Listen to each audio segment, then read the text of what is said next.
کو بس آپ پڑھ کر اور دعا کر کے سو جائیں. اپنے کوئی مقصد ہے اور مقصد کی تکمیل آپ چاہتے ہیں تو پھر آپ اس مقصد کو ذہن میں رکھ کے سو جائیں. اگر آپ چاہتے ہیں کہ مجھے زیارت شہدائے کربلا ہو تو پھر آپ اس نیت سے بھی پڑھ کر سو سکتے ہیں. یہ 9 اور 10 محرم الحرام کو ہے. تو آپ دیکھیں گے کہ اس کی برکت سے اگر کوئی مسئلہ ہے آپ کا تو مسئلہ آپ کا انشاءاللہ تعالی حل ہو جائے گا.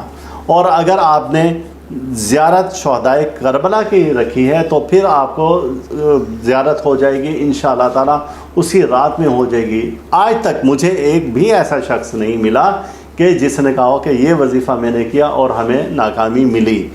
ہاں اس میں اپنی کوئی غلطی کوتاہی ہو جائے کسی سے اور پھر وہ ناکامی ملے تو اس کا ہم کچھ نہیں کہہ سکتے.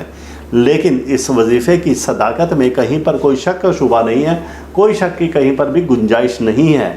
اس وظیفہ کو آپ نے ایسا ہے کہ اب جب یہ وہ جو کھولی ہیں وہ آپ نے اپنے پاس ہی رکھ لینی ہے, انہیں صاف کر کے دھو کر رکھ لیں. اب جب نیکسٹ ایئر پھر محرم الحرام آئے تو پھر آپ نے ان کھولیوں کو اسی طریقے سے ایسے ہی کرنا ہے.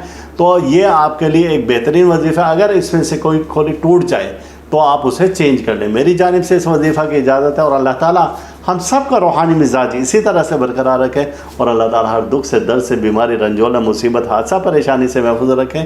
اللہ حافظ.